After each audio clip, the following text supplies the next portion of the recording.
If you saw this video on Facebook and you decided to come over here to come and watch the rest of the story, that means you like gist. You like gist. Anyway, you're welcome. Here's the story. So when he asked me the fact that, Mom, what do you think of me whenever you look at me?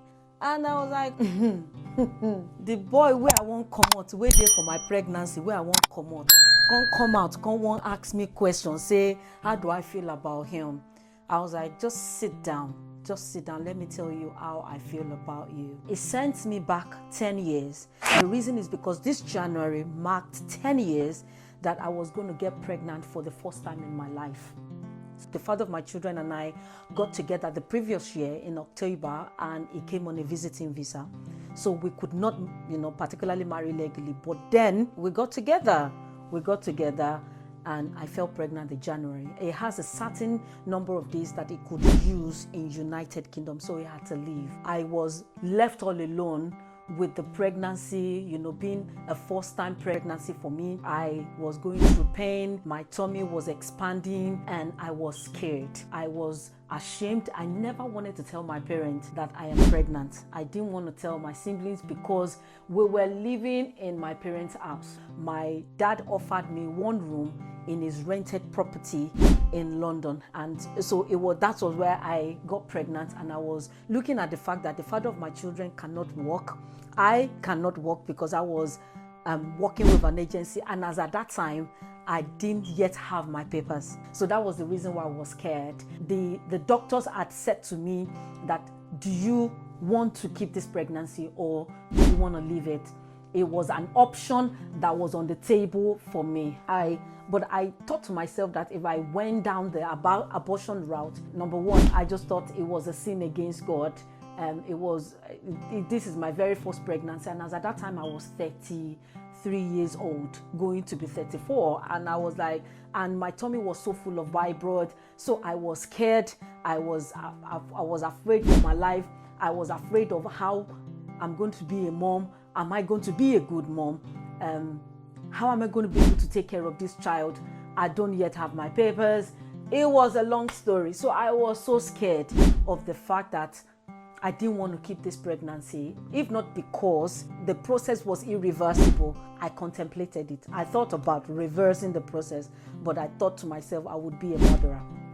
So that was how I let the pregnancy grow.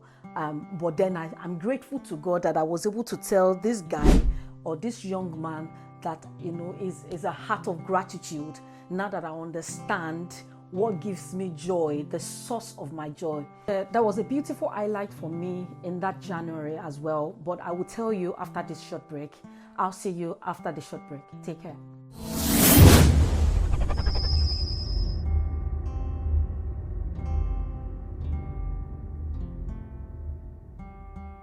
You're welcome back.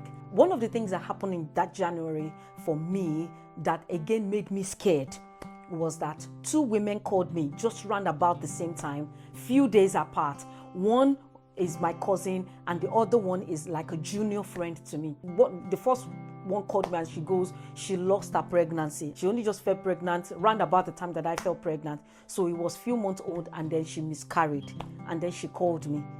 But she didn't know at that time that the woman that is on the other side of the phone referring to me was pregnant at the time. I could not tell her, but I encouraged her, consoled her, and that was how the call ended. For my cousin, she fell pregnant earlier on the previous year. She had the baby and the baby died. And then she called me to say to me that, the baby died. And as at that time, I didn't know. And she was even telling me about the fact that, it was because fibroid don't allow you to carry baby. In my heart was beating bing, bing, bing, bing. And I was so really scared. But I remember calling my pastor at that time, and I spoke to him over the phone. The very first thing he said to me was that, Tosin, who is your source? And then I replied, God is my source. And then he goes, that is all sorted. Your destiny is different. So don't use that news as a yardstick for your pregnancy. And I'm so grateful I didn't. So when I look at Heritage now, he's all grown, beautiful, handsome, fine gentleman. I really appreciate God for his life. He's been asking me a lot of questions of recent, and as a parent, I'm not even scared, because we're parenting. The price of yesterday is not the price of today. We're parenting, and I'm so glad that in this 10th year, as we are celebrating or counting down few months to his 10th year birthday, I'm celebrating because now he has an heritage. His bloodline has changed. They are now sons of God. My children are sons of God, and I'm grateful. So thank you for joining. Thank you for coming to listen to my story. If you haven't really liked, subscribed, or share, please do that. I'll see you later in my next video. Take care now. Bye. Cheers.